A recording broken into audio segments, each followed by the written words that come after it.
तर मीरा भाईंदरमधील काशीमीरा येथे वाहतूक कोंडी झालेली आहे। घोडबंदर रोडवरील वाहतूक पूर्णपणे विस्कळीत झाली आहे। वाहनांच्या लांबच लांब रांगा लागलेल्या आहेत। मुंबईलगतच्या मीरा भाईंदरमधील काशीमीरा येथील फाउंटन हॉटेल परिसरात मुसळधार पावसामुळे मोठ्या प्रमाणात पाणी साचलंय। यामुळे घोडबंदर रोडवरील वाहतूक पूर्णपणे विस्कळीत झाली आहे। वाहनांच्या लांबच लांब रांगा लागलेल्या आहेत। ही दृश्य आपण पाहतोय।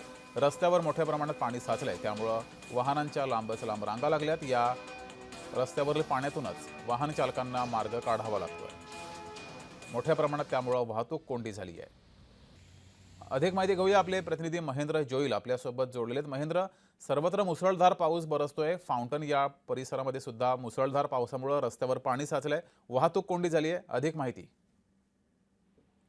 निश्चित जगदीश, मुंबईच्या मीरा भाईंदर येथे फाउंटन हॉटेल जो परिसर आहे त्या ठिकाणी मुसळधार पावसामुळे काही प्रमाणात तिथे पाणी साचलंय आणि हा घोडबंदर रोडवरील जी वाहतूक आहे ती पूर्णपणे विस्कळीत झाली असून इथे वाहनाच्या लांबच लांब रांगा लागलेल्या पाहायला मिळतात आणि रस्त्यावरील खड्ड्यांमुळे जे पाणी गळतंय त्यामुळे वाहन चालकांना अंदाज येत नसून अपघाताचा धोका वाढलेला पाहायला मिळत आहे। जलभराव झाल्यामुळे नागरिकांनाही तासनतास या वाहतूक कोंडीत अडकून मोठा मनस्ताप सहन करावा लागतोय।